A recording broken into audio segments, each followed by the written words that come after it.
This episode, we step out of the shop and into what I like to call the cave. And I'm going to be answering questions submitted over the past week by you.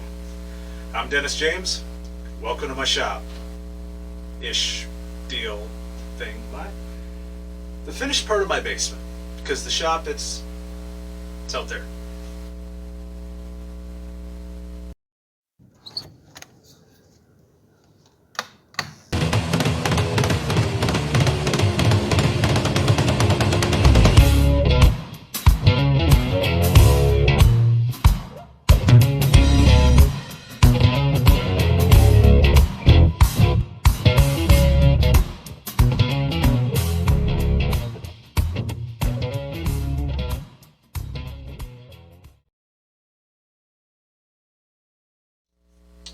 Alright, to start off, the first question comes from a friend of mine, Derek, from Texas, who had actually met through, I believe, either Instagram or Facebook in one of the Camaro groups I'm in.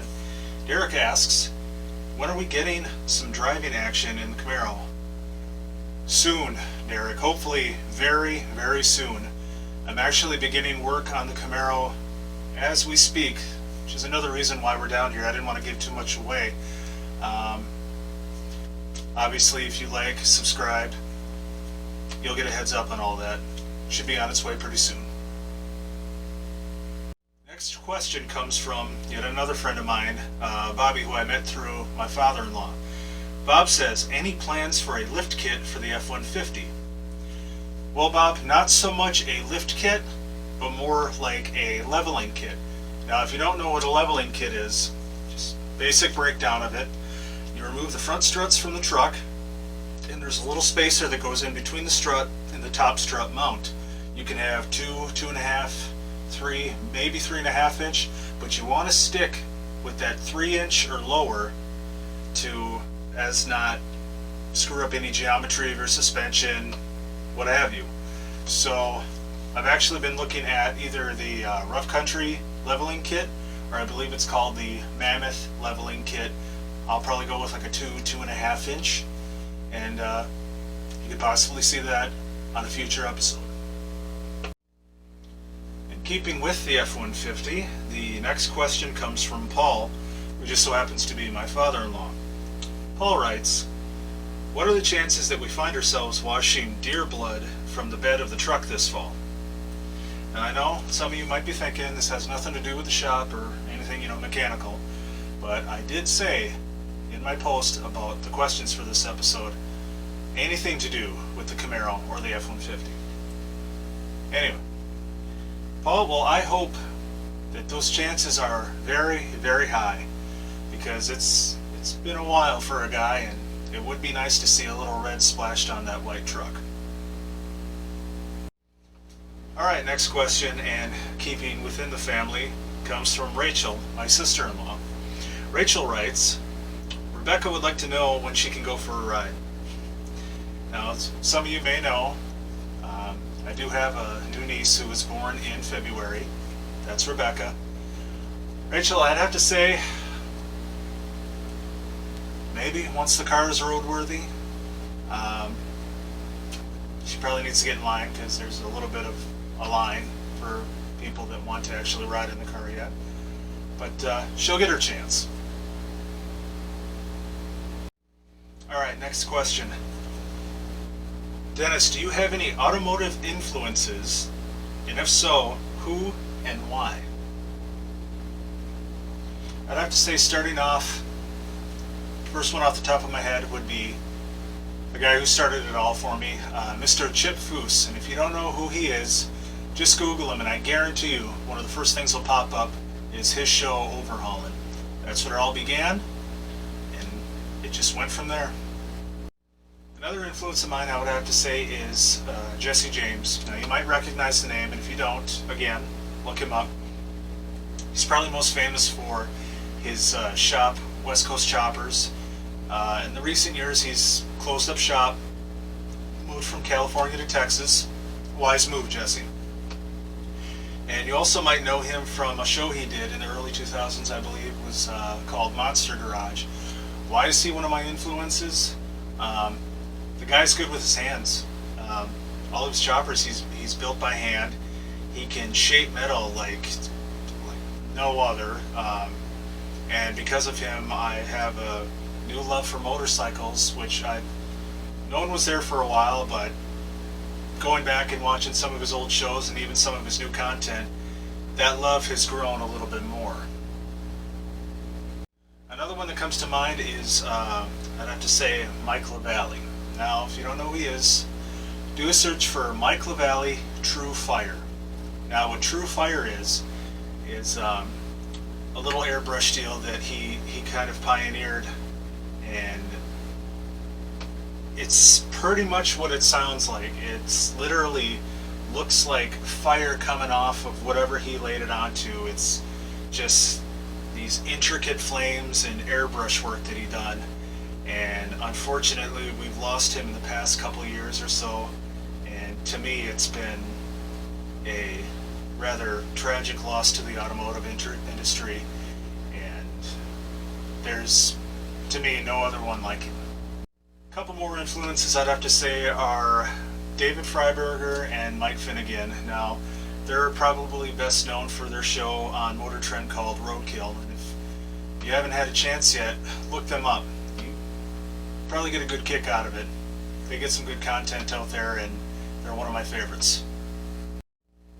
Also, a couple more I'd have to say are Aaron and Emily Reeves over at Flying Sparks Garage. Again, if you don't know who they are, look them up. Their content is rather good.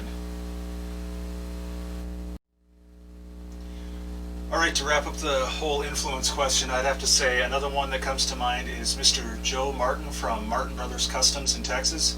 Again, if you don't know who they are, look them up. This guy, just anything from metal fabrication, painting, pinstriping. The guy knows it all. As far as customization, he's that one guy. And thanks to Joe, I've actually gotten more of an interest into the whole freehand painting, pinstriping and whatnot, and that's going to be another thing I'm going to try and look into, and chances are you'll see that in a future episode. Next question. Dennis, do you have any plans for Hot Rod Drag Week or Power Tour? Now, if you haven't heard of it, Power Tour and Drag Week are two separate events put on by, I believe it's either Motor Trend or Hot Rod Magazine. Power Tour is, I believe it's a week-long event, and it's exactly how it sounds. It's a tour across a few different stops. It's just like a little moving car show tour. I'd like to one day. I'm planning on it. Would I ever want to participate in Hot Rod Drag Week?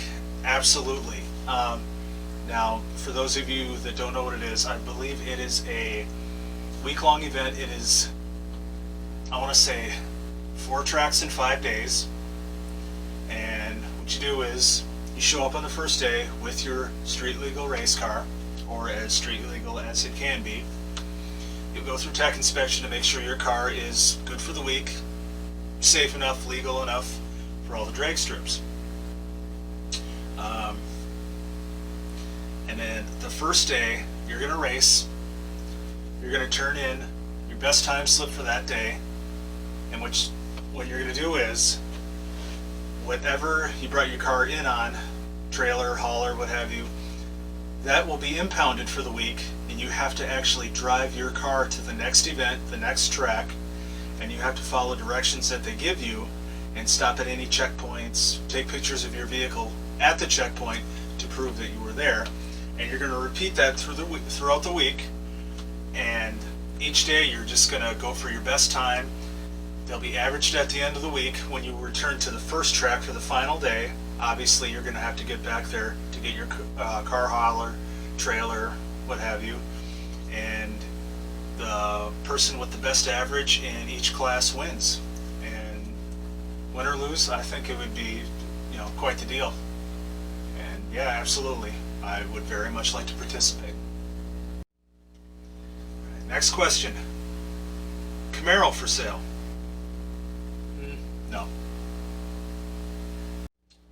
next question. Dennis, do you have any plans for power adders for the Camaro? If so, what and why?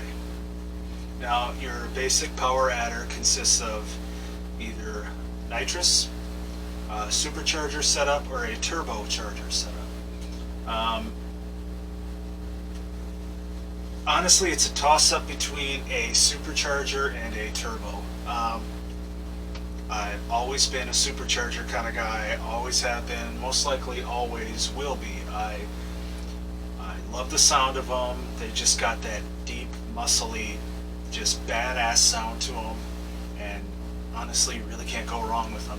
But in most recent years, I have entertained the idea of experimenting with a single turbo setup for the Camaro, and a couple friends of mine within the second generation Camaro community have experimented with them and have had amazing results with them.